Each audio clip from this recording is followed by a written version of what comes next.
어, 그 공동체 이제 재계약을 이 건물에서 하기로 하고 이제 같이 기도를 모으고 있는데요. 사실 우리가 그동안 그 이제 이 건물 오게 된 것도 어쨌든 특별한 섭리가 있었지만 지난 한 2년 반 정도 우리가 이 건물 쓸 때 그 드림교회에서 그 월세 반을 이제 지원을 했잖아요. 사실은 거의 뭐 액수로 치면 어마어마한 액수예요. 거의 뭐 3억에 가까이 되는 뭐 액수예요. 근데 정말 기쁘게 잘 지원해 주신 것도 특별한 일인데 어떻게 생각하면 그 기간 동안에 교회가 크게 부흥해가지고 재계약할 때 아무 걱정도 없으면 좋지 않았을까요? 근데 한편으로 이렇게 생각합니다. 여러분, 이스라엘 백성들이 광야에 갔을 때 하나님에서 만나가 내렸어요. 그런데 그 기간 동안에 이스라엘 백성들이 만나 먹고 막 건강해져가지고 막 부흥해가지고 그랬냐고 그렇지 않아요. 딱 그 숫자 정도가 이렇게 있었어요.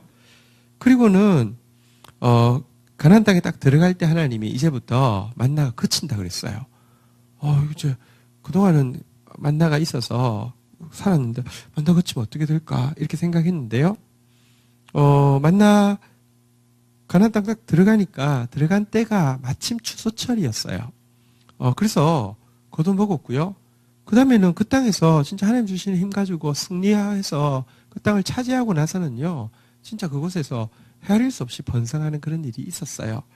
우리가 지난 2년 반 특별한 섭리 가운데 참 도움을 받은 것도 말하자면 요즘 그런 일이 진짜 없어요. 그러니까 하늘의 만나를 먹은 거라고 생각할 수 있는 기간이에요. 그러나 그 기간에 우리가 뭐 부흥됐다고 하면 누가 도와줘서 이렇게 뭐 됐어. 역시 누가 도와줘야 돼. 이렇게 우리가 생각할 수 있겠죠. 근데 그 기간에 사실은 우리 안에 준비돼야 되고 정결케 되어지고 이런 일이 훨씬 더 중요하고 보이지 않는 준비가 더 중요했었고요. 이제 우리 다음 달부터는 이제 우리가 월세를 내야 되는 이제 만나가 그치는 시절이 되었습니다. 근데요, 그때가 여러분 진짜 우리가 내가 나를 믿어서나 우리를 믿어서가 아니라 하나님을 믿어서 생각하는 바는 분명히 추수철이어서요. 여러분, 만나는 그쳤는데 추수를 못하면 굶어 죽잖아요. 그죠? 추수철이어서 정말 구원받을 영혼들이 많을 것이고요. 하나님께서 예비해 놓은 것이 많을 줄로 믿습니다.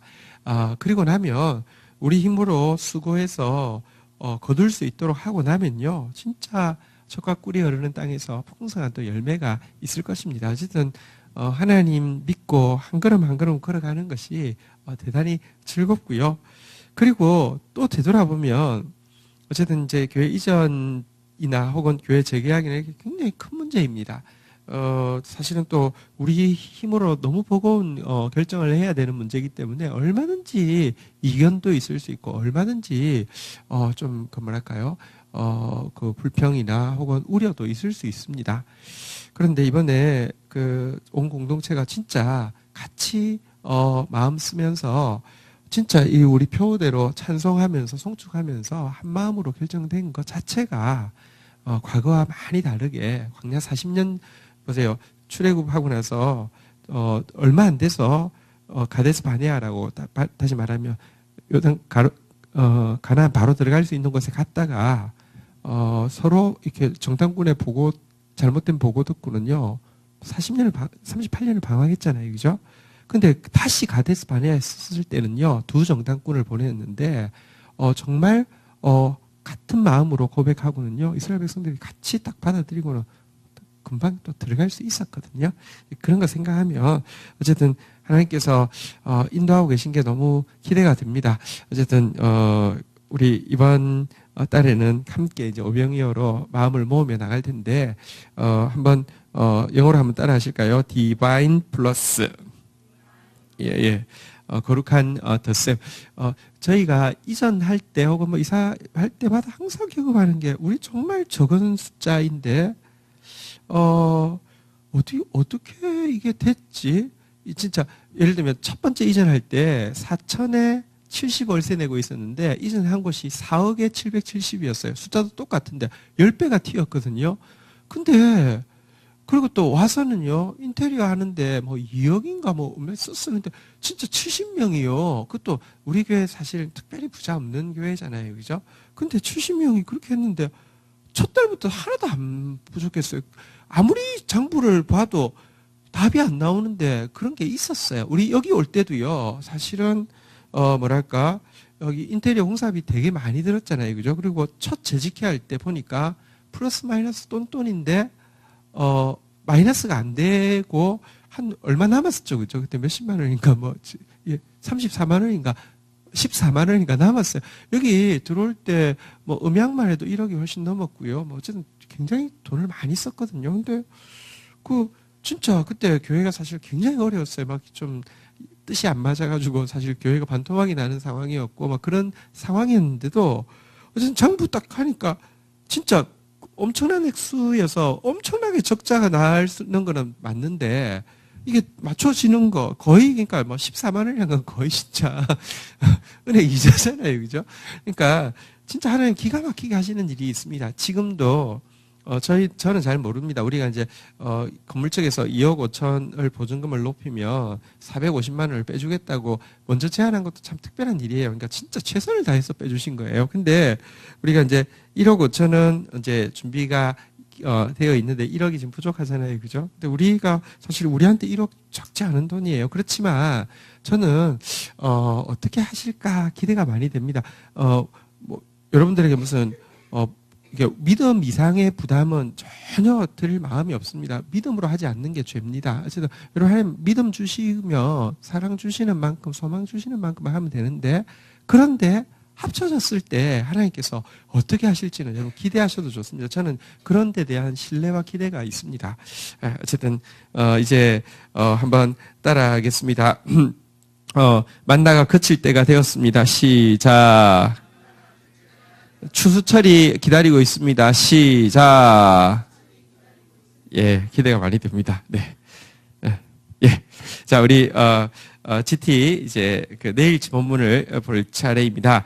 우리, 민수기, 18장 8절에서 20절 내용인데요. 먼저 읽고 시작하도록 하겠습니다.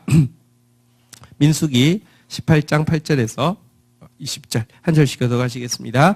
여호와께서 또 모세에게 이르시되 보라 내가 내 거제물 곧 이스라엘 자손이 거룩하게 한 모든 헌물을 내가 주관하게 하고 내가 기름 부음을 받았으므로 말미암아 그것을 너와 내 아들들에게 영구한 몫의 음식으로 주노라.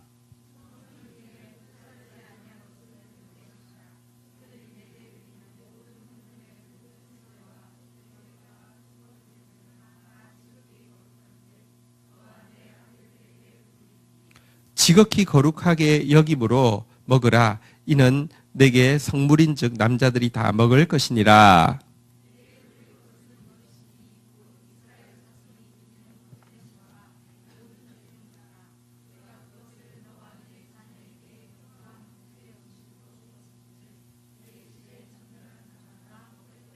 그들이 여호와께 드리는 첫 소산 곧 제일 좋은 기름과 제일 좋은 포도주와 곡식을 내게 주었은즉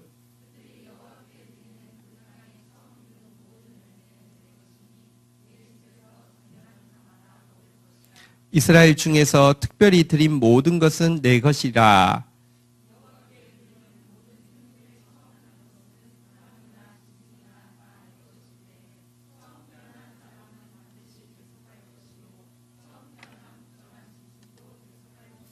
그 사람을 대속할 때에는 난지 한 달 이후에 내가 정한 대로 성소의 세겔을 따라 15세겔로 대속하라. 한 세겔은 20게라이니라.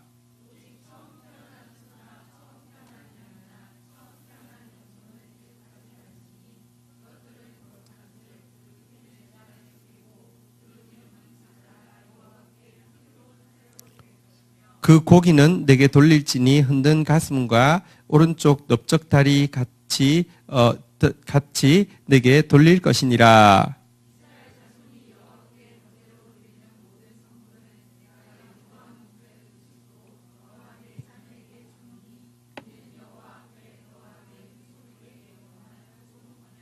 20절 같이 읽겠습니다. 시작. 여호와께서 또 모세 아론에게 이르시되 너는 이스라엘 자손의 땅에 기업이 없겠고 그들 중에 아무 분깃도 없을 것이나 내가 이스라엘 자손 중에 내 분깃이요 내 기업이니라. 아멘. 네. 민수기 이제 18장 내용인데요. 민수기 18장 이해하기 위해서 17장을 좀 알고 있어야 됩니다. 하나님께서 그 고라당의 반역 때 아론의 권위에 대해서 도전을 했을 때 향로를 가져와서 내가 받는 사람의 향을 받겠다고 하고는 아론을 제외한 나머지 250명에게 불을 내려서 향로를 든 그들에게 불을 내려서 태워 죽였죠. 하나님께서 아론의 분향만 받는다라고 이렇게 증거를 보여주셨습니다. 자, 그런데 이스라엘 백성들이요, 분명히 이건 자연스러운 죽음이 아니라 하나님의 심판으로 말미암아 죽은 것을 알매도요, 그 다음날 되니까 아론에게 나와서 너희가 너희 그 종교적인 그 야심 때문에, 정치적인 야심 때문에 여호와의 백성을 죽였다고 하면서 막 원망하고 죽이려고 또 듭니다. 참 하나님 무서운 줄을 정말 모르는 것 같아요, 사람이. 그러자 하나님께서 전염병을 돌게 하셨는데요. 이미 전염병이 확 돌 때에 보통은 하나님께 속죄를 하려고 하면 제물을 가지고 그 당사자가 와서 드릴 때, 죄를 전가할 때 제사장이 대신해서 이제 제사를 드려주면 속죄가 되는데요. 너무 급하니까 하나님께서 받으신 향로를 가지고 있는 아론에게 뛰어 들어가라고 해가지고 전염병이 도는 중간에 딱 들어가서 쓸 때에 전염병이 거쳤죠. 어쨌든 진짜 하나님이 아론의 제사, 하나님께서 기름 부은 제사장의 제사를 받으시고 속죄한다는 것을 분명히 이미 보여주셨는데 17장에 가면 다시 한번 하나님께서, 백성들이 도전해서 하나님이 응답하는 게 아니라 하나님이 직접 누구의 제사를 받으시는지, 누구를 제사장으로 세웠는지를 증거하기 위해서 무엇을 했습니까? 뭐를 가져오라고 했어요? 지팡이를 가져오라고 했죠. 그래서 이제 각 지파의 대표들이 지팡이를 가져왔고, 레위 지파에서는 아론이 지팡이를 가져왔는데 그것을 회막 안에 넣었더니 하루 지나서 갔더니 나머지 것은 당연히 아무런 일이 없어요. 다 말라 비틀어진 나무 이렇게 짚고 다니는 것이니까요. 근데 아론의 나무만, 이 지팡이만 원어로 보면 살구나무는 아니고 아몬드 나무인데요. 순이 um이 트고 순이 이렇게 나고 꽃이 피어서 아몬드 열매가 맺혔다. 이렇게 되어 있습니다. 아몬드는 맛있잖아요. 그죠? 아몬드 맛있습니다. 초콜릿에 아몬드 들어가면 초콜릿 맛있었잖아요. 예. 그 이름 뭐였죠? 아몬드 초콜릿인가? 예, 그렇군요. 이름이 참 정직하군요. 네. 우리 시절에 엄청 고급 초콜릿이었는데요. 우리 금동이도 아몬드를 참 좋아한답니다. 네. 근데, 어쨌든 아몬드 열매가 이렇게 맺혔습니다. 아몬드, 지난번에 보여드린 적이 있는데요. 고흐 그림 중에서 아몬드 나무라는 이제 그림이 있잖아요. 그죠? 한때, 물론 너무 안타깝긴 하지만 자살인지 혹은 총으로 사고사인지 잘 모르지만 죽기 전에 다시 막 희망을 가지고 있을 때 자기 희망을 가진 게 자기 동생이 너무 좋아했잖아요. 그죠? 동생의 딸이 태어났는데 삼촌을 너무 그러니까 동생이 형을 너무 존경하니까 딸이 태어났는데도 이름을 고흐라고 지었거든요. 그거 보고는 다시, 내가 살아야지. 막 이런 때 이제 그린 그림이 아몬드 나무라는 그림입니다. 어쨌든, 아몬드 나무는 생명의 상징이에요. 그러니까 우리로 치면 매화처럼 이렇게 봄에 제일 먼저 펴서요. 제일 긴 기간 동안 피어 있는 나무, 이렇게 생명의 상징인데요. 어쨌든, 내가 마른 막대기 같은 아론이지만 그가 일할 때 생명의 역사가 있게 할 것이다. 속죄의 역사가 있게 할 것이다. 그리고 아몬드 나무가 원어로는요, 한번 따라하겠습니다. 원어인데요, 한번 따라하겠습니다. 쏴케드. 예, 근데요, 이 발음이 그렇죠? 근데 쏴케드인데요, 하나님께서 내가 내 말을 지킨다 할 때 한번 따라하겠습니다. 쏴카드. 예, 쏴카드라는 단어인데요. 그래서 예레미야서 1장 11절부터 12절에 보면 이런 말씀이 있죠. 예레미야를 소명하면서 이렇게 환상을 보여주신 장면이 있는데 한번 볼까요? 보라, 내가 너를 11절부터 보시면 되겠습니다. 여호와의 말씀, 우리 10절부터 이왕 폈으니까 있죠. 이게 이제 예레미야의 소명 이제 핵심인데요. 우리 같이 한번 읽겠습니다. 시작. 보라, 내가 오늘 너를 여러 나라, 여러 왕국 위에 세워 내가 그것들을 뽑고 파괴하며 파멸하고 넘어뜨리며 건설하고 심게 하였느니라 하시니라. 여러분, 진짜가 세워지기 위해서는요, 먼저 한번 따라하겠습니다. 뽑고 파괴하고 파멸하고 넘어뜨리며, 자, 그리고 나서요, 한번 따라하겠습니다. 건설하고 심게 하였느니라. 여러분, 무너지지 않고는 새 것이 세워지지 않습니다. 하나님 나라는요, 우리에게, 우리가 믿음이, 하나님을 향한 신뢰가 생기면요, 신뢰가 생기기 전에는요, 그 리모델링을 해주시는 것처럼 보여요. 내가 고쳐달라는 것만 딱딱딱 쪽집게처럼 고쳐주세요. 아, 기분 좋아. 자, 근데 그러면서 하나님에 대한 믿음이 덜컥 생겨버리면요, 그때부터 하시는 일이요. 다시 한번 따라하겠습니다. 뽑고, 파괴하며, 파멸하고, 넘어뜨리며, 왜 이러세요? 왜 이러세요? 뭐 이럴 정도로 하나님께서, 개입하십니다. 왜냐고 하면요, 하나님은요, 내 조그마한 오막살이를 리모델링해서 거기서 알콩달콩 살게 내어 두시질 않습니다. 우리를요, 한번 따라하겠습니다. 여러 나라와 여러 왕국 위에 세워 왕 같은 제사장으로 세우실 것인데요, 우리 조그마한 오막살이에서 내 조그마한 기준과 판단과 내 마음 가지고 그냥 만족하면서 살게 만드시지 않았기 때문에요, 하나님을 향한 신뢰가 생기면요, 먼저는 파괴하시고 나서는요, 그리고 나서 건설하고 심게 하시는데, 하나님 나라를 건설하고 생명나무를 심게 하시는 게 소명입니다. 근데 이 소명을 주신 하나님께서요, 그 증거하기 위해서, 이것에 대한 보증하기 위해서 11절 보면요, 제가 11절 읽고 12절 여러분 읽습니다. 여호와의 말씀이 또 내게 임하니라. 이르시되 예레미야야, 내가 무엇을 보느냐 하시매 내가 대답하되 내가 사케들을 보나이다. 이렇게 이야기하니까요, 여러분 센스 있는 사람은 먼저 12절 읽을 때 큰일 났습니다. 자, 한번 잘 읽어보세요. 시작.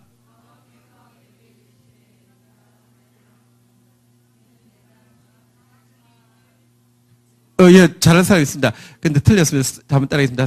사카드. 예, 내 말을 사카드하여 그대로 이루려 함이라. 이렇게 돼 있는데요. 어쨌든 여러분, 하나님께서 17장에서는요, 적극적으로 아론이 중보할 때에 생이 맺히게 될 것이고, 아론이 선포할 때에 그 말을 내가 지켜줄 것이다. 여러분, 기본적으로 제사장이 하는 일이 속죄의 사역입니다. 여러분, 속죄의 목적은요, 생명을 주는 것이고요, 속죄에 그가 선언한 속죄가 그대로 이루어지는 효력이 이제 있게 한다는 것을 증명해 주셨습니다. 왜냐고 하면 속죄가 너무 중요합니다. 우리 중에 속죄 없이도 살 수 있는 사람 아무도 없습니다. 그런데 효력 있는 속죄가 어디 있습니까?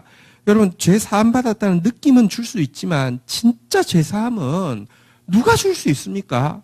여러분, 무슨 영역이 있는 교역자가 말하면 그 죄 사함이 이루어진 걸까요?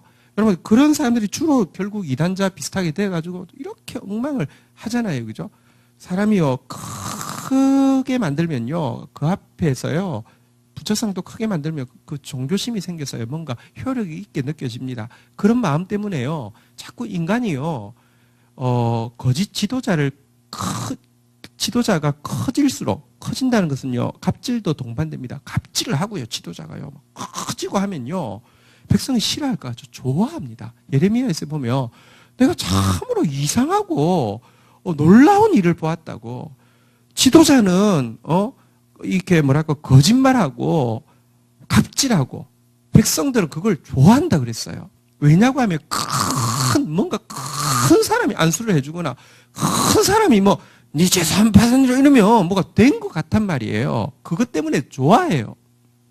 근데 여러분 진짜 시간 지나서 보면 내가 그래서 그 은혜 받고 재산 받을 때 눈물이 나고 은혜 받은 것 같은데 아니란 말이죠. 근데 정말 효력 있는 속죄가 있습니다. 우리의 죄가 진홍같이 붉을지라도, 주홍같이 붉을지라도, 눈처럼 양털처럼 죄 한 번도 안 지어본 것보다 더 빛나게 만드는 속죄의 효력이 있습니다. 그게 누구를 통해 주어지느냐? 하나님이 세우신 대제사장. 근데 사실은 하나님이 세우신 대제사장이라는 게 지금이 대제사장도 없지만, 지금은 그러면 대형교회 목사는 대제사장입니까? 소형교회 목사는 제사장이고요. 그런 말을 공공연히 합니다. 무슨 신사도 뭐 이런 데서는요, 한 만 명 이상 되는 사람들은 특별한 사람이기 때문에 신약 시대로 돌아가면 그 사람들이 사도다. 그래서 그러니까 이 시대 신사도다 이렇게 이야기합니다. 정말 그러면 그래 진짜 전 세계에서 제일 큰 장로교회 그분이 신사도면요, 참 일단 신사가 돼야 되는데, 그죠? 신사가 아니더라고요. 자, 어쨌거나 그게 아니고요.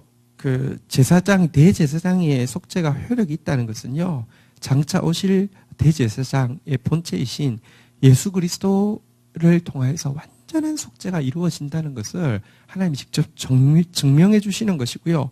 그분을 통해서는요, 마른 막대기도 생명이 나타나서 열매를 맺게 될 것이고요.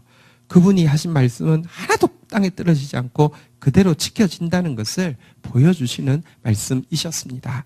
자, 이처럼 어쨌거나 제사장에게 권위를 부여하신 하나님께서요, 오늘 우리 금요일 날 본문에 보면요, 권위에는요, 하나님이 권위를 주신 데는요, 동반되어지는 것이 있습니다. 첫 번째는 책임입니다.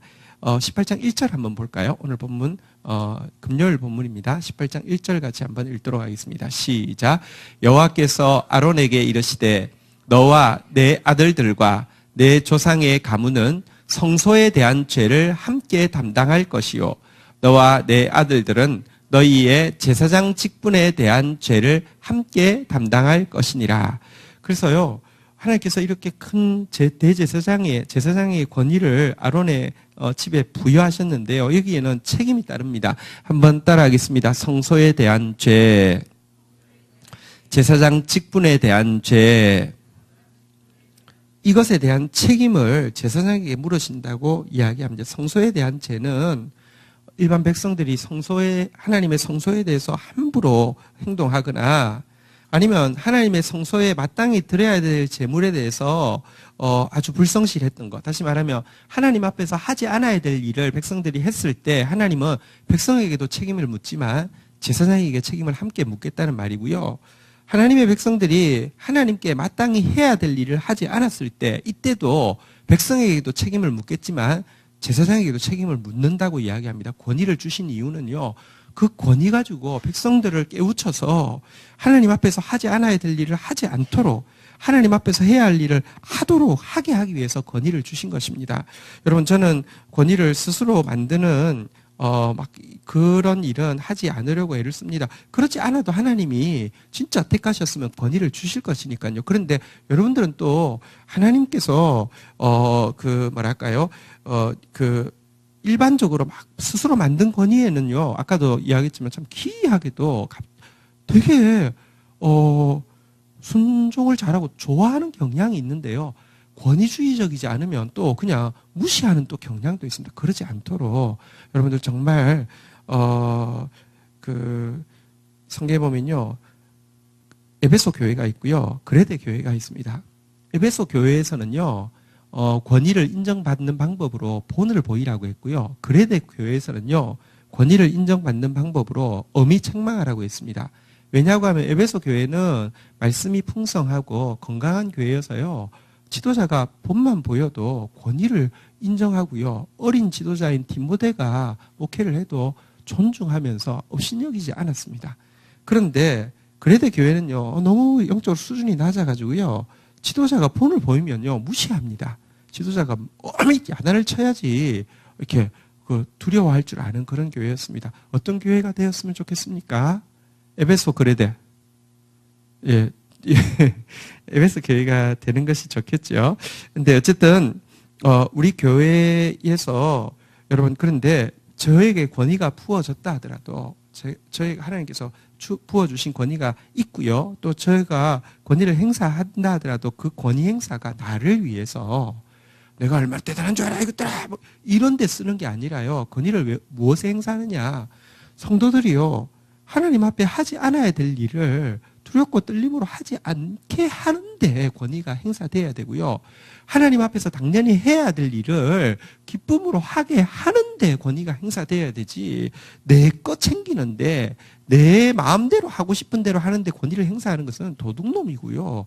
심판받을 일입니다. 그러나 여러분들, 이 영적 권위를 부여하실 때 하나님이 저에게 책임을 물으실 일이, 다시 한번 따라하겠습니다. 성소에 대한 죄. 제가 이 자리에서 다시 좀 부탁합니다. 제가 사실 예배 드릴 때마다 찔리는 게 한 게 있는데요. 뭐냐고 하면, 우리 성도들 참 좋아요. 진짜 우리 성도들 보면 무슨 여기에 뭐 이렇게 여기서 교회에서 뭔가 뭔가 자기 인간적인 뭐를 챙기려고 그런 사람은 이제 거의 진짜 우리 교회 정말 그런 점에서 좋아요. 진짜 하나님 앞에서 말씀대로 살려고 애쓰는 모습이 보여서 너무 좋고요. 근데 한 게 진짜 제가 매번 찔립니다. 정말 찔립니다. 뭐냐고 하면 예배 시간에 지각을 너무 많이 해요. 근데 이게 성소 앞에서, 하나님 앞에서, 근데요, 무서운 이 목회자 앞에서는 절대 안 그러잖아요. 그죠? 근데 문제는 그 무서운 목회자가 그렇게 하는데 그 무서운 거 가지고 결국 자기 거 챙기고 자기 권위 세우는데 많이 이용을 하는 것 때문에 제가 참, 이렇게 막 그러는 것을 좀 되게 조심하려고 하다 보니까요. 근데요, 여러분, 진짜 그거 하나님 앞에 합당하지 않습니다. 어쨌든 목숨 걸고 예배 시간은요, 미리 와서 준비해야 되지. 그리고 예배 시간에 또 졸지 않도록 몸부림치는 거 중요합니다. 예배 시간에 졸리면 일어나세요. 그게 얼마나 아름답습니까? 그게 되게 겸손한 모습이거든요. 다시 부탁합니다. 우리 선교계에 참 그게 있습니다. 참 풀기 힘든 숙제 중에 하나가 있는데요. 선교 단체 지도자가요, 엄청 못됐고, 엄청 진짜 못됐고 좀 그런 사람이 있어요. 못된 지도자가 있으면요, 그 밑에 간사들이 천사 같대요. 너무 말 잘 들어요. 그래서 항상 우리 이야기해요. 참 신비하다. 저런, 우리끼리는 알잖아요. 그 대표가 누군지 알죠. 저런 사람 밑에 어떻게 저렇게. 근데 그게요. 근데 또 정말 인격적인 지도자 있잖아요. 그죠? 참 보면 정말 인격적인 지도자는 항상 들이받쳐가지고 항상 고생해요. 이게 신비해요. 참 신비해요. 예. 예. 네, 누구 이야기하고 싶지만 이야기 안 하겠습니다. 그래서 참 진짜 못된 사람인데, 진짜 못돼 처먹었는데 엄청 거기 밑에 사람들 벌벌 매고 착하고. 근데요, 저는 거기 밑에 착한 것도 사실은 건강한 게 못 되고요. 여러분, 바른 지도자 밑에서 막 거만한 것도 참 건강한 게 못 되고, 참 맞추기가 참 힘든 것 같아요. 그런데 어쨌거나 여러분, 저에게 하나님께서 권위를 부여하셨을 때 기대하시는 바는 성도들로 하여금 성소의 죄를 짓지 않게 함이고, 성소의 죄를 지을 때 제가 함께 책망받을 수밖에 없다는 거 기억해야 합니다. 그런데요, 또 한 가지 제사장에게 맡긴 책임이요. 다시 한번 따라하겠습니다. 제사장 직분에 대한 죄. 제사장에게는 2배로 하나님께서 물으십니다. 성도들에 대해서 물으실 뿐만 아니라 내가 나에게 부여된 직무를 얼마나 충실하게 감당했는지를 물으시고 소홀히 감당했으며 심판하실 것입니다. 특별히 성결하지 못한 상태에서 이 일을 감당할 수 있어요. 여러분, 제일 처음에는 막 여러분 조금만 내가 범죄하고 나면 표시가 나니까 또 표시 날 것 같아서 막 두렵고 떨림으로 하다가 나중에는 매너리즘이 돼가지고요, 진짜 나쁜 짓 하고 얼마든지 폼나게 설교하고 이럴 수 있습니다. 사람은 속일 수 있지만 하나님 못 속입니다. 하나님 반드시 갚으십니다. 이게 제사장 직분에 대한 죄입니다. 어쨌든 이와 같은 엄중한 책임을 하나님께서 물으신다고 하셨는데요. 자, 이 책임에는 동시에 또 하나님께서 주시는 공급이, 그러니까 이제 보급이 있다고 또 이야기하고 있는데요. 자, 이제 오늘 본문으로 가기 전에 한 개만 더 보도록 하겠습니다. 6절, 7절, 민수기 18장 6절, 7절 한번 보도록 하겠습니다. 교독하겠습니다. 보라, 내가 이스라엘 자손 중에서 너희의 형제 레위인을 택하여 내게 돌리고 너희에게 선물로 주어 회막의 일을 하게 하였나니.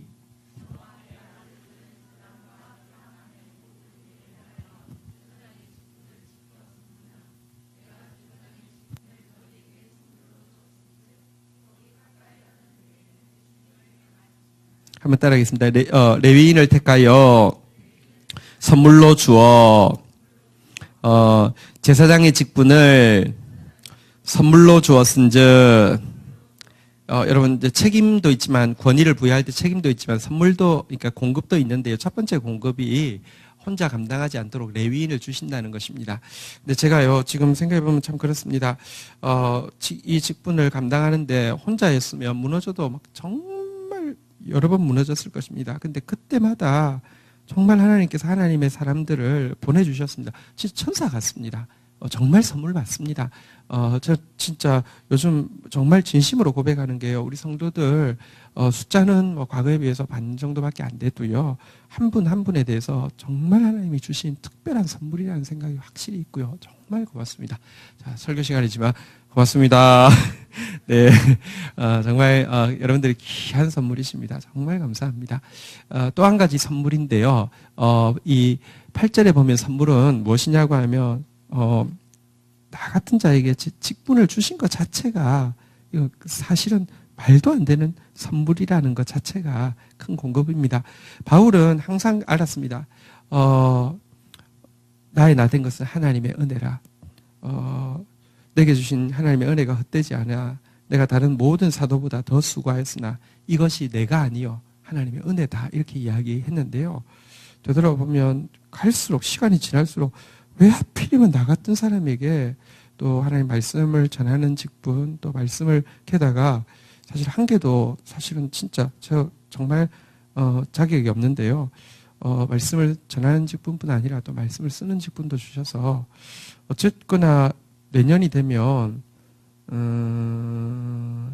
지금 내년 일을 마치면 GT로 성경 전권을 이제 거의 다 쓸 것 같아요. 근데 이게 사실은 성경을 이런 형식으로 전권을 다 쓴 사람 아마 세계에 아무도 없을 겁니다. 지금 이제 어쨌든 근데 이게요 매번 할 때마다 뭐 진짜 죽을 것 같았고 막막했고 그랬는데요.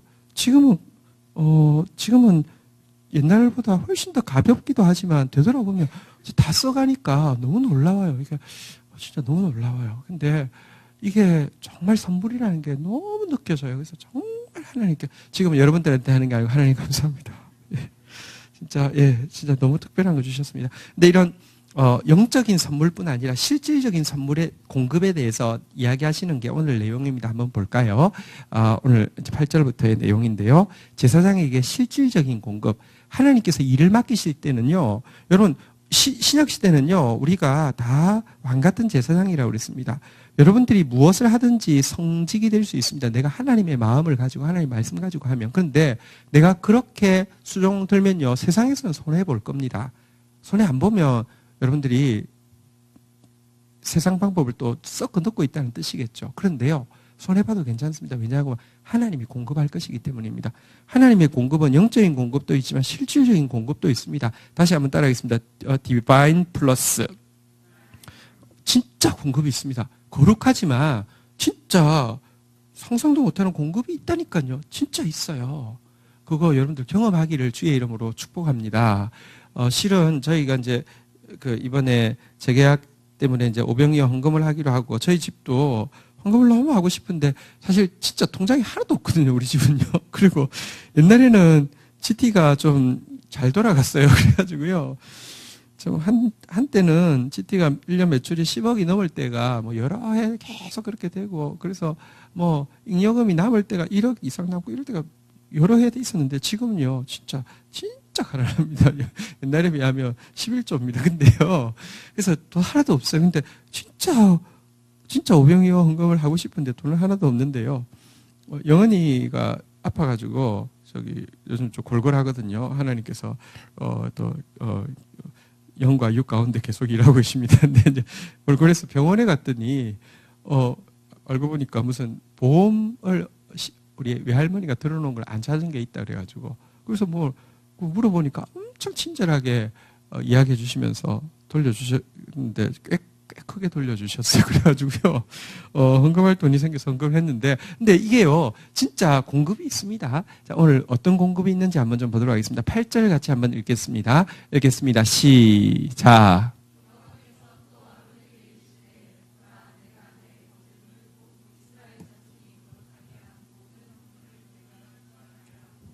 내가 기름 부음을 받았으므로 말미암아 그것을 너와 내 아들에게 영구한 몫의 음식으로 주노라. 예. 하나님께서 거제물은 이렇게 제사장으로 하여금 집전하게 하고 주관하게 하고요. 그리고 그 거제물은 영구한 몫의 음식으로 준다라고 하면서 거제물을 준다고 했습니다. 거제란 뭐냐고 하면 제물을 이렇게 덜 걷자인데요. 거수하다 할 때 걷자인데요. 그러니까 들었다가 하늘에 바쳤다가 내리는 이것을 거제라고 하는데요. 이 거제물은 제사장이 집전할 뿐만 아니라 제사장 몫으로 음식으로 준다 하면서 좀 구체적으로 이제 그 이야기를 하고 있는 내용이 나오기 시작합니다. 자, 9절 10절 읽도록 하겠습니다. 지성물 중 불사르지 아니한 것은 내 것이라. 그들이 내게 드리는 모든 헌물의 모든 소제와 속제제와 속건 제물은 다 지극히 거룩한즉 너와 내 아들들에게 돌리리니.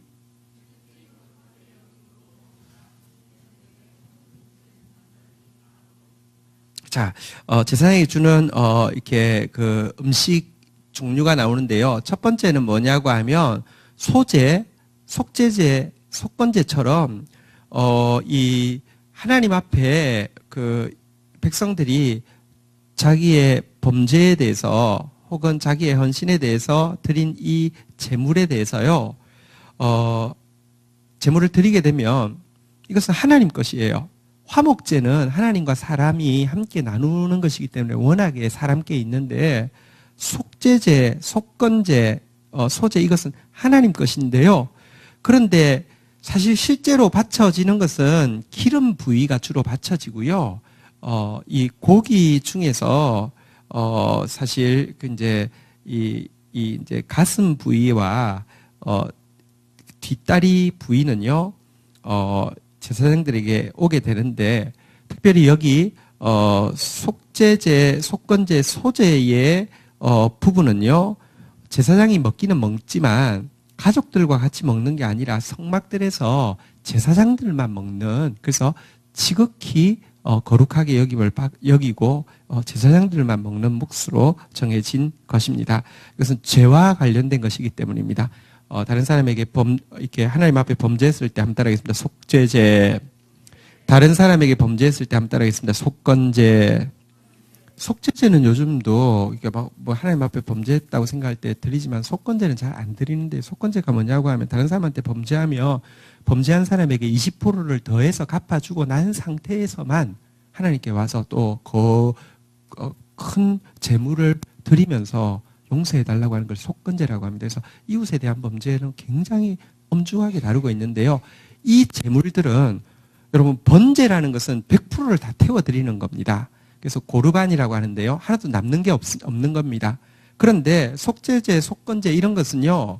다 태워드리는 게 아니라 기름 부위만 드리는데 나머지 거를 제사장이 받기는 하지만 이 성전 밖으로 가져가지 못하고요. 그 안에서 제사장만 먹을 수 있도록. 왜냐고 하면 백성들의 죄를 대신하는 것이기 때문에 이게 지극히 거룩한 제물이다. 이것은 어쨌든 제사장 몫입니다. 제사장들은 고기를 많이 먹었던 것 같습니다. 어쨌든 고기를 많이, 제가 구약이었으면 제사장이 못 됐을 겁니다. 고기를 별로 많이 못 먹습니다. 자, 그 다음에 이것 말고요. 자, 이제 11절부터 보면은 가족들과 함께 먹을 수 있는, 이렇게 몫입니다. 우리 아버지는 제사장인데 혼자 고기 다 드시고 뭘 가져오는 게 없어요. 이렇게, 되지 않도록 이제 가족들에게 가져가는 것에 대한 내용을 한번 볼까요? 11절부터 한번 좀 보도록 하겠습니다. 11절, 우리 먼저 읽도록, 11절, 12절, 13절까지 교독하겠습니다. 내게 돌릴 것은 이것이니 곧 이스라엘 자손이 드리는 거제물과 모든 요제물이라. 내가 그것을 너와 내 자녀에게 영구한 몫의 음식으로 주었은즉 내 집에 정결한 자마다 먹을 것이니라.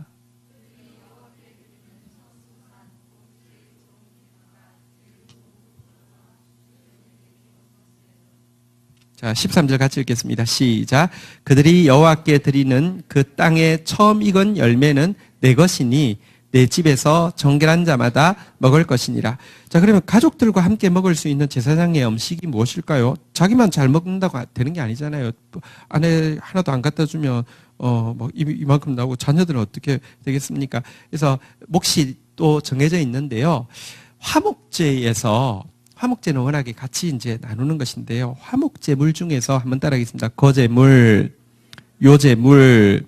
거제는 아까도 이야기한 대로 이렇게 제물을 들어서 올렸다가 내리는 것을 거제라고 하고요. 요제는 그래서 거제는요 이렇게 그 들어서 올릴 때 이렇게 뭐랄까요 제물 그러니까 이제 그 이렇게 올린데 요제는 제물을 잡고 이렇게 이제 이렇게 했다가 요렇게 하는 겁니다. 조금 다르죠. 예, 거제는 위로 이렇게 하고요. 요제는 좌우로 이렇게 하는 형식인데요. 요거는 이제 제사장 몫으로 가져가는 겁니다. 화목제의 거제물이나 요제물. 그래서 가족들이 같이 먹는데요. 한번 따라하겠습니다. 내 집에 정결한 자마다 먹을 것이니라. 그러나 가족들도 이것이 하나님께 바쳐졌다가 나온 것이기 때문에 자기를 살피고 나서 가족들이 함께 먹을 수 있었고요. 또 한 가지는 첫소산, 여기 그 12절에 보면요. 한번 따라하겠습니다. 첫소산, 제일 좋은 기름, 제일 좋은 포도주, 제일 좋은 곡식, 처음 익은 모든 열매, 이것들은 제사장에게 드리도록 규정되어 있습니다. 이것을 받아서 이제 그 제사장들이 자기 몫으로 삼을 수 있는데 이것 역시 한번 따라하겠습니다. 내 집에서 정결한 자마다 먹을 것이라. 사실 이제 우리 성도들이 정성을 다해서 드리는 11조를 가지고 또 우리 이제 교회 이제 교육자들이 생활을 합니다. 이게 이제 이 구약의 가르침 때문에 그렇고요. 어쨌든 저희들이 감사하게 잘 받아서 잘 쓰고 있습니다. 정결하여서 또 잘 쓸 수 있도록 하겠습니다. 자, 그리고요. 또 있는데요. 14절부터 한번 보시면요. 자, 우리 14절부터 16절까지 한번 또 교독하도록 하겠습니다. 이스라엘 중에 특별히 드린 모든 것은 내 것이 되리라.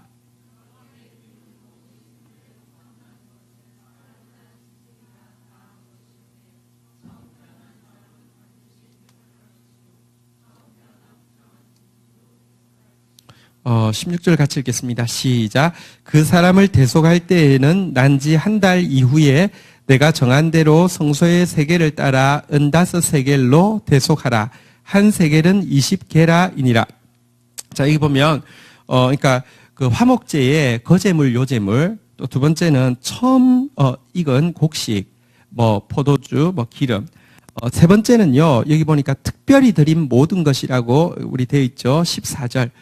예를 들면 뭐 전리품이 생겼을 때 아니면 내게 어떤 특별한 감사가 있을 때 특별한 마음으로 보통 드리는 제사가 아니라 특별하게 드린 것은 이 제사장이 가질 수 있도록 했는데요. 이것.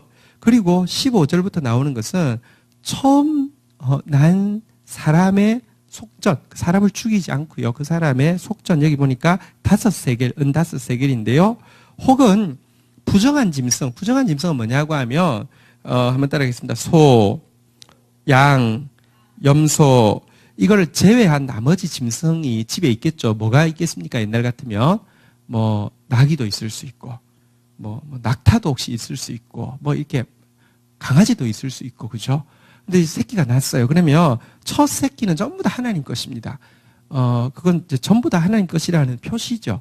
자, 그런데 여러분 이 부정한 짐승들은 제물로 바치지 않습니다. 나귀를 태어났다고 첫 새끼를 나귀를 잡지 않습니다. 강아지 첫 새끼를 잡지 않습니다. 이거는 속전으로, 그러니까 돈으로 계산해서 하나님께 바치도록 했는데요. 이것도 제사장의 몫으로 드리게 되었다. 이런 내용입니다. 대신에 우리 17절, 18절 보면요. 처음 난 생명 중에서 다른 게 있습니다. 17절 한번 볼까요? 같이 읽겠습니다. 시작. 오직 처음 태어난 소나 처음 태어난 양이나 처음 태어난 염소는 대속하지 말고 그것들은 거룩한즉 그 피는 제단에 뿌리고 그 기름은 불살라 여호와께 향기로운 화제로 드릴 것이며. 근데 정결한 짐승인 소, 양, 염소는요 첫 새끼가 나면 돈으로 갚을 수가 없습니다. 반드시 드려야 되는데요. 그러나 번제처럼 다 태워드리는 것은 아니고요. 기름 부위 주로 이제 피와 기름으로 제사를 드리고 나면요. 18절 읽도록 하겠습니다. 18절 읽겠습니다. 시작. 그 고기는 내게 돌릴지니 흔든 가슴과 오른쪽 넓적다리 같이 내게 돌릴 것이니라. 그 태어난 소, 양, 염소 고기는 제사장들이 가진다 이런 뜻입니다. 몫으로 음식으로 영원히 준다 이런 뜻인데요. 여기 보니까 흔든 가슴이나 오른쪽 넓적 다리 같이 돌릴 것이다. 그런데 이게 무슨 말이냐고 하면 아까 화목제에 한번 따라하겠습니다. 거제물, 요제물, 화목제를 드리고 나면 어떤 부위는 올리고요. 어떤 부위는 이렇게 하는데요. 이때 자 이제 퀴즈입니다. 그 가슴살하고 오른쪽 넓적다리는 뒷다리를 이야기합니다. 오른쪽 뒷다리하고 자 어떤 거를 요렇게 하고 어떤 거를 요렇게 할까 이제 맞추면 되는 겁니다. 근데 답은 이 글자 속에 이미 있습니다. 자, 한번 물어보겠습니다. 요렇게 하는 거를 흔든다고 해서 흔들 요자 쓰는데요. 자, 요동한다 할 때 자, 요제로 드리는 것은 오른쪽 뒷다리일까요? 가슴살일까요? 예, 여기 있죠, 그죠? 흔든 가슴이라고 돼 있죠. 그래서 요제물은 오른쪽, 오른쪽 아니고요. 이 가슴 부위고요. 거제물은요, 오른쪽 넓적다리입니다. 이게 특징적인 부분입니다. 자, 그런데 이 흔든 가슴과, 그러니까 가슴과 넓적다리, 오른쪽 넓적다리는 각각 뜨거운 사랑과 힘찬 능력을 상징하는데요. 하나님께서 화목제 물 중에서 특별히 가슴 부위와 오른쪽 뒷다리 부위, 그 힘 있는 넓적다리 부위를 제사장에게 반드시 돌리게 한 것은 진짜 중보자로서 속죄하는 일을 위하여서 생명을 전하는 일을 위하여서 말씀을 전하는 일을 위하여서 이 일을 할 때 뜨거운 가슴과 진짜 굴하지 않는 힘찬 능력 가지고 감당하라는 뜻에서 이것은 요제물과 거제물로 꼭 주었는데요. 이것처럼 처음 생명에 대한 것은 어쨌든 그 전체 부위를 흔든 가슴이나 오른쪽 넓적 다리처럼 준다 이런 뜻이 되겠습니다. 어쨌든 먹고 살 수 있겠습니까? 먹고 살 수 없겠습니까? 먹고 살 수 있겠죠. 여러분 하나님께서 아론을 택하셨을 때 여러분 권위를 부어주실 때는 책임도 있지만 공급도 있습니다. 그건 믿어야 합니다. 하나님의 종들은요. 하나님이 먹이신다는 것에 대한 이 확신이 있어야 합니다. 그러지 않으면 사람의 종이 됩니다. 돈 많은 사람 종 될 수밖에 없고요. 사람 눈치 볼 수밖에 없습니다. 정말 그러려면 사역자 안 해야죠. 왜 할 일이 없어서 사역자를 합니까? 사역자는 사람 눈치 보는 사람이 아닙니다. 하나님이 먹고 살도록 합니다. 하나님께서 먹이신다는 걸 믿지 못하면 사역 안 해야 됩니다. 그거는 기본 중에 기본입니다. 어쨌든 하나님께서 먹고 살게 하신다고 이야기하면서 19절에 보면 이런 말씀을 하셨습니다. 같이 한번 읽도록 하겠습니다. 이제 20절까지니까 거의 다 왔네요. 같이 읽겠습니다. 시작. 이스라엘 자손이 여호와께 거제로 드리는 모든 성물은 내가 영구한 몫의 음식으로 너와 내 자녀에게 주노니 이는 여호와 앞에서 너와 내 후손에게 영원한 소금 언약이니라. 한번 따라하겠습니다. 영구한 몫의 음식으로 주노니 영원한 소금 언약이니라. 절대로 안 굶기십니다. 이 소금 언약이라는 것은요, 변하지 않는다는 뜻인데요. 여러분, 하나님은 약속을 신실하게 지키시는 분이십니다. 절대로 변함이 없습니다. 하나님께서요, 진짜 하나님 일 감당하며 하나님 먹여주십니다. 저희가 GTM 사역을 하면서 사역 신조라고 해서 단체를 세울 때 신조를 만들었습니다. 우리가 사도 신조가 있는 것처럼 GTM도 사역 신조가 있습니다. 신조의 마지막이 뭐냐고 하면 한번 따라하겠습니다. 하나님의 필요와 공급의 일치성. 하나님이 필요해서 일을 벌리셨으면 하나님이 반드시 공급해 주신다는 믿음입니다. 저희가 일 시작할 때요, 한 번도 이게 돈이 될까? 이거 하면 이렇게 그 시장성이 있을까? 한 번도 생각하지 않았습니다. 이게 하나님이 필요로 하는 일일까? 그것만 생각했습니다. 필요로 한다고 하면 무조건 시작합니다. 그러고 나서 한 번도 공급이 없었던 적이 없습니다. 정확하게 공급하십니다. 고생은 할까요, 안 할까요? 쌩 고생을 합니다. 그런데요, 그렇지만 공급이 없었던 적은 진짜 제가 과장이 아니라 한 번도 없어요. 우리 일하면서 어디 홍보를 해본 적도 없고요. 어디 찾아가서 뭐 이렇게 업소를 해본 적도 없고요. 조직을 만들어 본 적도 없고요. 사실 지금도 책을 만들지만 제가 원고를 직접 다 쓰다 보니까 뭐 누구 만날 시간도 없고요. 사람 만나지도 못하고요. 그런데도요, 정확하게 필요한 만큼은 꼭 채워주십니다. 왜냐하면 이것은 소금 언약이기 때문입니다. 이거 믿어야 합니다. 교회가, 우리 교회도 마찬가지입니다. 지금 사실은 뭐 엄청난 재정의 거의 대부분이 이제 월세로 들어가는 상황인데도, 여러분 이러면, 이것도 아끼고 저것도 아끼고, 물론 우리가 아낄 수 있는 거 아끼는 거 중요합니다. 그런데 하나님이 필요로 하는 일은요, 그때일수록 더 너그럽게 해야 합니다. 그러면 하나님이요, 더 공급해 주십니다. 그게 교회지. 무슨 교회가 무슨 구멍가게입니까? 하나님은요, 진짜 영구한 몫의 음식으로 영원한 소금 언약으로 하나님 약속하십니다. 우리가 하나님과의 관계에서 가져야 되는 확신이 이것입니다. 이게 말씀이 언약이잖아요. 사실은 구약은요, 하나님과 우리가 언약을 맺고 너 목숨 걸고 지켜, 나도 목숨 걸고 지킬게, 자 약속하자 해가지고요, 짐승을 반으로 쪼개가지고요, 소를 쪼개고 뭐 이렇게 양을 쪼개고 비둘기를 쪼개놓고 아담이 여기 서 있고요, 저쪽에 하나님이 서 있다가 하나님이 불을 보내가지고 이렇게 왔다 갔다 하게 했습니다. 이 말은 이거 안 지키면 반 쪼개진다는 뜻입니다. 내가 안 지키면 내가 쪼개질 거고 네가 안 지키면 네가 쪼개질 거다는 것인데, 이스라엘 백성들 지켰습니까? 안 지켰습니까? 하나도 안 지켰어요. 하나님 지켰습니까? 안 지켰습니까? 지키셨어요. 하나님 지켰으니까 하나님이 쪼개져야 돼요. 우리가 쪼개져야 돼요. 우리가 쪼개져야 되죠. 근데 하나님 지켜놓고 하나님이 쪼개지셨어요. 그게 십자가예요. 그러면서 다시 주신 언약의 새 언약이라고 하죠. 우리가 죄인이고 지키지 못했지만 이제 예수 그리스도를 주로 모시고 진짜 회개하면서 그 효력 있는 속죄를 받으면요, 그리고 정말 이제는 이게 뭐랄까요, 이것은요, 이미 구약은 쌍방간의 약속이라면 신약은 일방적인 약속입니다. 이미 다 지켜버리셨어요. 그 은혜에 감격해서 내 힘이 아니라, 내 의무가 아니라 사랑 때문에, 내 힘이 아니라 성령의 능력 때문에 지키는 것이 새 언약의 시대입니다.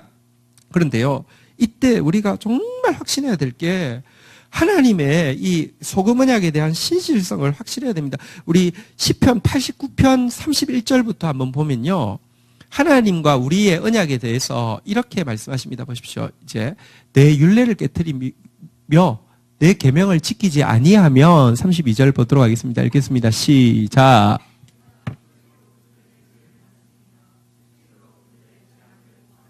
하나님은요, 공의로우셔서요, 반드시 우리가 하나님 언약을 깨트리면요, 채찍질 하십니다.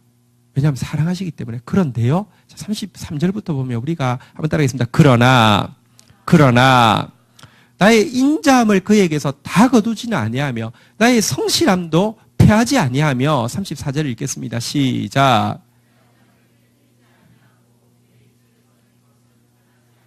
35절 같이 읽을까요? 시작.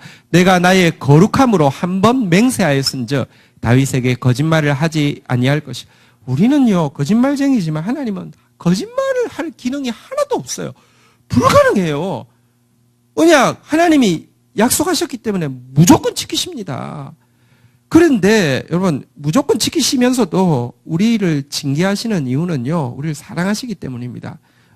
그래야지만, 우리가 징계받아서 온전해져야지만 나중에 진짜 행복하기 때문입니다. 어쨌거나 이 사실, 하나님의 공급을 믿어야 하고요, 하나님의 신실성을 믿어야 합니다. 자, 그런데요, 20절 오늘 본문 마지막 절 보겠습니다. 이처럼 하나님께서 많이 공급해 주신다고 하니까 이제 이것도 내 거고 저것도 내 거고 금도 내 거고 음도 내 거고 네 거도 내 거고 내 거고 내 거고, 그런 진짜 도둑놈 같은 사역자들 많습니다. 아니요, 여기 지금 주어진 게요, 먹고 살 만큼 주어졌는데요. 20절 한번 보도록 하겠습니다. 같이 읽겠습니다. 시작. 여호와께서 또 아론에게 이르시되 너는 이스라엘 자손의 땅에 기업도 없겠고 그들 중에 아무 분깃도 없을 것이나 내가 이스라엘 자손 중에 내 분깃이요 내 기업이니라. 근데요, 제사장은요, 한번 따라하겠습니다. 기업도 없겠고, 아무 분깃도 없을 것이나, 아무것도 안 주어집니다. 이게 달랑다입니다. 하나님께서 권위를 주셨는데요. 그 권위로 네 것도 내 거고 내 것도 내 거고 가져와! 이거에 쓰게 한 게 아니라 이걸 책정해 주신 이유는요. 요것만 가지라는 겁니다. 아무것도 안 주어졌습니다. 물론 여러분들 가서 살기 위해서요. 보면요. 당장 그래도 어디 잠은 자야 될 거 아니에요. 그래서 레위 지파에게는요. 마을 48개의 마을이 주어졌습니다. 이스라엘 전역에 흩어가지고. 그리고 예를 들면 특별히 드리는 선물이나 이렇게 이런 것 중에서요. 여러분 이렇게 동물이 있을까요, 없을까요? 동물도 있을 수 있잖아요, 그죠? 그럼 동물이 있으면 뭐가 있어야 돼요? 목초지가 있어야 되잖아요. 근데 목초지를 주었는데요. 목초지가 얼마냐고 하면 지난번에 제가 말씀드렸지만 메추라기가 32kg 이렇다고 했잖아요, 그죠? 목초지를 얼마 줬냐고 하면 마을 48개 마을밖에 안 줬는데 48개 마을에서요. 위로 450m, 밑으로 450m, 옆으로 450m, 이렇게 450m.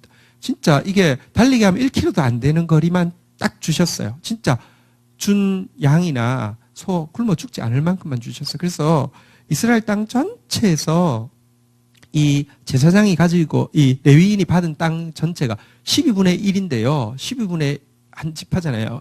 13분의 1이라고도 할 수 있고, 지파가 한 개 더 생기고 레위가 빠졌으니까요. 13분의 1인데요.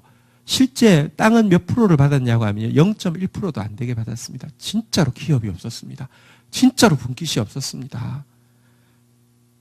하나님께서 특별한 권위를 주시고 생명을 살리게 하고 하나님 말씀을 전하게 하고 속죄하게 하는데 집중하게 하기 위해서 먹고 살 거는 줄 테니까 아무것도 관심 가지지 말라고 이야기하셨습니다. 이게 하나님의 법칙입니다. 지금 여러분 사실은 목회자들이 지금 한국 교회의 대다수는요 너무 가난합니다. 사실 저희도 이제 노예가 있고 시찰이 있는데 시찰해 보면 교회가 14교회 중에서요 우리 시찰이 아마 우리 그 교단에서 제일 부자 시찰일 거예요. 그러니까 좀 큰 교회들이 여기 좀 주로 다 있습니다. 그래도요, 14교회 중에서요, 우리 교회가 규모가 몇 번째냐고 하면 4번째인가 5번째입니다. 그러니까, 물론 위에 4개가 좀 많이 큰 편인데, 그 말고는 4번째인가 5번째. 저희 밑에 있는 교회들은요, 정말 생활비가 전혀 안 나올 정도로 가난한 교회들이 너무 많습니다. 사실은요, 진짜 성경적이지 못합니다. 그래서 그런 분들을 볼 때마다 참 안타깝고 미안한 마음이 있습니다. 그런데요, 우리 교단은 사실 그런 점에서는 좀 깨끗합니다. 부자교회라고 해서 목회자가 마음대로 이런 거 없습니다. 그런데 지금 보이는 이런 데 보면 진짜 비리를 저지르는 목회자들은 하나님 앞에 심판받을 겁니다. 하나님께서 그렇게 하라고 하지 않았습니다. 여기 한번 따라하겠습니다. 내가 이스라엘 자손 중에서 내 분깃이요 내 기업이니라. 하나님이 내가 네 거야. 그러면 됐지 않니? 하나님께서 이렇게 이야기하십니다. 하나님은요, 다른 지파들은 하나님께 받은 것을 기업으로 삼았지만 레위 지파는 하나님을 기업으로 삼도록 했는데 그거면 족하지 않느냐고 이렇게 묻고 있습니다. 어쨌든 오늘 이 말씀이 또 누군가에게 이렇게 하시는 말씀이 있을 것입니다. 또 특별히 교회 사역자들은 이런 마음으로 또 섬겨야 되겠고요.